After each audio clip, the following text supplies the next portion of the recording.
मैं नदीम लारी, black bamboo media से। Black bamboo की नई अपडेट्स के लिए बेल आइकन दबाकर सब्सक्राइब करें। आज 2 जुलाई 2023 महाराष्ट्र की सरकार में अचानक उस वक्त भूचाल आ गया जब राष्ट्रवादी कांग्रेस पार्टी के सीनियर नेता अजीत दादा पवार ने पार्टी से बगावत करके अपने 30 विधायकों के साथ में भारतीय जनता पार्टी और शिवसेना शिंदे गुट के साथ मिलकर के सरकार बनाने का ऐलान किया और उन्होंने उप मुख्यमंत्री का शपथ भी लिया।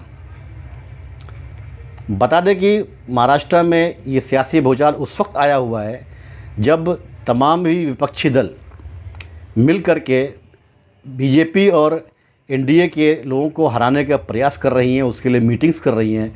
ऐसे में एनसीपी का टूटना इस कोशिश पे एक रोक लगा सकता है। सूत्रों की अगर माने तो ये सारा मामला इतने खामोशी से और गुप्त तरीके से तय किया गया कि इसमें कानो कान किसी खबर नहीं हुई। सियासत के चाणक्य कहे जाने वाले शरद पवार को भी इस मामले की भनक नहीं लगी। जिस वक्त यहाँ पर सारा ड्रामा स्टेज किया जा रहा था उस वक्त शरद पवार पुणे में थे और यहाँ पर राष्ट्रवादी कांग्रेस पार्टी के नेता अजीत पवार के घर में एक मीटिंग चल रही थी विधायकों को लेकर के, जिसमें राष्ट्रवादी कांग्रेस पार्टी के तकरीबन तमाम ही बड़े चेहरे शामिल थे, जिसमें छगन भुजबल, अजीत पाटिल, हसन मुश्रीफ जैसे लोग भी थे। तो दूसरी तरफ भारतीय जनता पार्टी और शिवसेना शिंदे गुट की मीटिंग चल रही थी।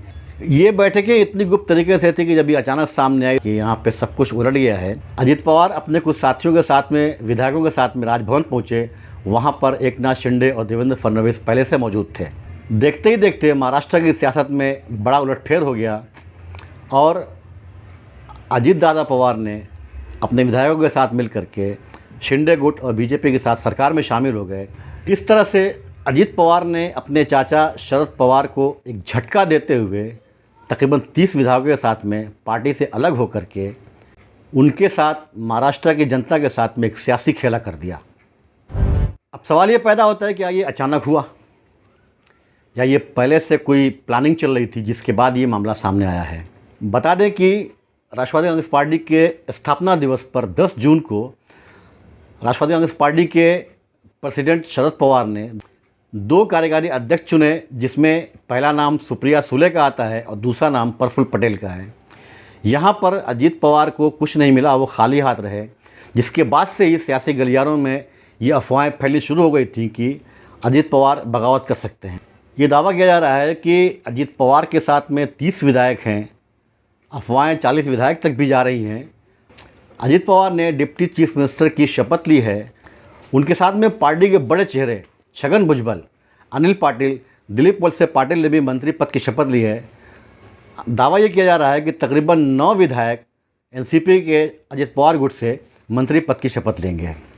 अपने इस फैसले को दुरुस्त बताते हुए अजीत पवार ने पत्रकारों से बात करते हुए कहा, हम ही असल एनसीपी हैं और हम पार्टी के नाम से, एनसीपी के नाम से और एनसीपी के चुनाव चिन्ह पर आगे के विधानसभा लोकसभा के इलेक्शन लड़ेंगे।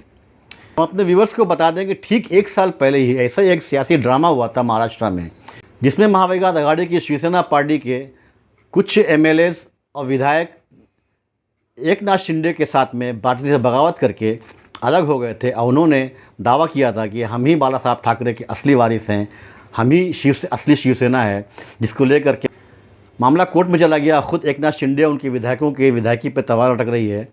ऐसे में अभी ये महाराष्ट्र में जो ये सियासी खेल हुआ है, ठीक वही खेल है जो इसके पहले शिवसेना के शिंदे गुट ने किया था। एनसीपी के अजीत पवार ने अपने स्टेटमेंट में पत्रकारों से बात करते हुए कहा है कि खिचड़ी की सरकार बहुत दिन चल नहीं सकती है और देश में 1984 के बाद से कोई भी सरकार ऐसी नहीं आई है, कोई अभी ऐसी लीडरशिप नहीं उभरी है जो सरकार को, देश को सही तरीके से चला सके। उन्होंने मुल्क के वज़ीर-ए-आज़म नरेंद्र मोदी के ऊपर यकीन रखते हुए और उन पर भरोसा करते हुए उन्होंने कहा कि नरेंद्र मोदी ही इस वक्त देश का भला कर सकते हैं, वही देश का विकास कर सकते हैं। उन्होंने देश के नाम को काफ़ी आगे तक पूरी दुनिया में पहुंचाया है। अजीत पवार से जब पत्रकारों ने शरद पवार को लेकर के सवाल किया कि क्या उनकी सहमति है या नहीं। अजित पवार ने कहा कि हमारी पार्टी पे सबका आशीर्वाद है, सबका मतलब सबका। पत्रकारों से बात करते हुए अजित पवार ने कहा कि खिचड़ी की सरकार ज़्यादा दिन नहीं चल सकती है। 1984 के बाद से हमारे पास में कोई भी अच्छी और मजबूत लीडरशिप नहीं है। नरेंद्र मोदी जी की क़यादत में देश ने पिछले 9 साल में काफ़ी तरक्की की है और सारी दुनिया उन्हें जानती है। शरद पवार ने केंद्र पर निशाना साधते हुए कहा कि भ्रष्टाचार के मामले को दबाने के लिए भारतीय जनता पार्टी ने कुछ दलबदलुओं को अपने पाले में कर लिया है। पवार ने इसके लिए पीएम मोदी का शुक्रिया अदा किया है। अभी कुछ दिनों पहले ही पीएम नरेंद्र मोदी ने एक जलसे में राष्ट्रवादी कांग्रेस पार्टी को समाप्त पार्टी बताया था। एनसीपी अध्यक्ष शरद पवार ने कहा है कि हमें खुशी है कि हमारे कुछ सहयोगी मंत्री पद में शामिल हो गए हैं और इससे ये स्पष्ट हो गया है कि सभी विधायक आरोप मुक्त हो गए हैं और अब उनके ऊपर किसी भी तरह करप्शन का इल्ज़ाम नहीं लगा हुआ है। सबसे बड़ी हैरत की बात यहाँ पर यह है कि प्रफुल्ल पटेल, जिन पर शरद पवार ने अजीत पवार से ज़्यादा भरोसा किया था, जिनको शरद पवार ने पार्टी का कार्यकारी अध्यक्ष बनाया था अजीत पवार को किनारे करके, वो प्रफुल्ल पटेल अजीत पवार के साथ में चले गए हैं। इनके इस हरकत से सियासी पंडित भी काफ़ी हैरान हैं। आने वाले वक्तों में ये सियासी ड्रामा कहाँ तक चलेगा, सियासी ऊँट किस करवट बैठेगा, ये देखने वाली बात है। क्योंकि कुछ ही महीनों के बाद में महाराष्ट्र में कॉरपोरेशन चुनाव होने वाले हैं, उसके बाद 2024 में विधानसभा की और लोकसभा चुनाव होने वाले हैं। ऐसे में देखना ये है कि सियासी ऊँट महाराष्ट्र में किस करवट बैठता है, महासविवाद अघाड़ी का क्या होता है और शिवसेना के शिंदे गुट का क्या होता है, ये अपने आप में देखने वाली बात होगी। ऐसे तमाम खबरों जानकारी के लिए हमारा channel black bamboo media subscribe करें, वीडियो को लाइक और शेयर करें।